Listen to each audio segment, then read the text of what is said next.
Hey guys, it's and as you see, as for now, ay binago ko yung profile picture, which is anime pa rin naman. Pero yung anime na yon ay fan-made at ako mismo yung nag-drawing noon at ako nag-architect. So, I want to make yung persona na yon as me, as my OC, as representation of myself. Kasi habang inuguhit ko talaga yon, kina-capture nun yung eksaktong mood ko habang iniisip ko yung character na yun. So, here we go na i-actuate at sanayin yung sarili ko sa ganong state of mind at sa aura ng character na ginawa ko. Well, the main reason ay I just realized na sobrang tagal ko nang nagdi-deal sa stress. Sobrang tagal na rin na hindi ko nakokontrol yung galit sa loob ko minsan.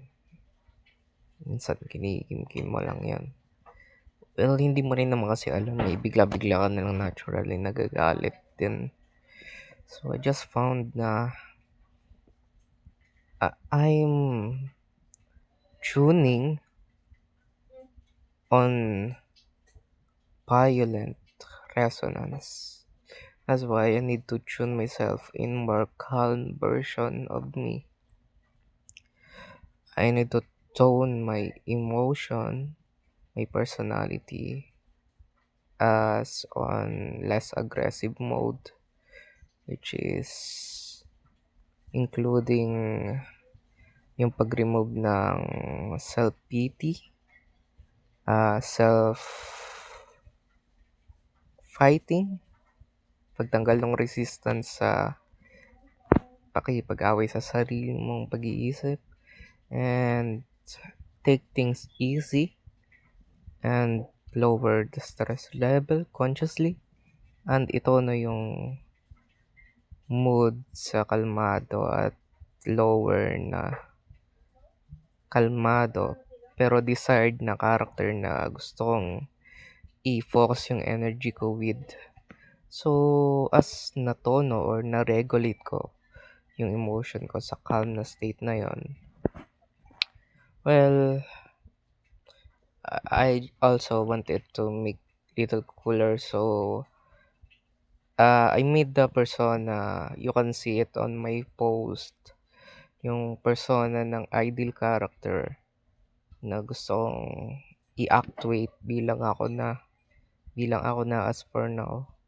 So, as you see, the boy look madly aggressive, but her face, her expression look so calm, like zero stress, like that.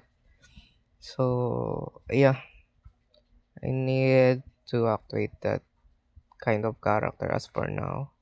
As for now, that is the most stable state na pwede kong ma-achieve or ma-tune in yung aking buong interpersonality with.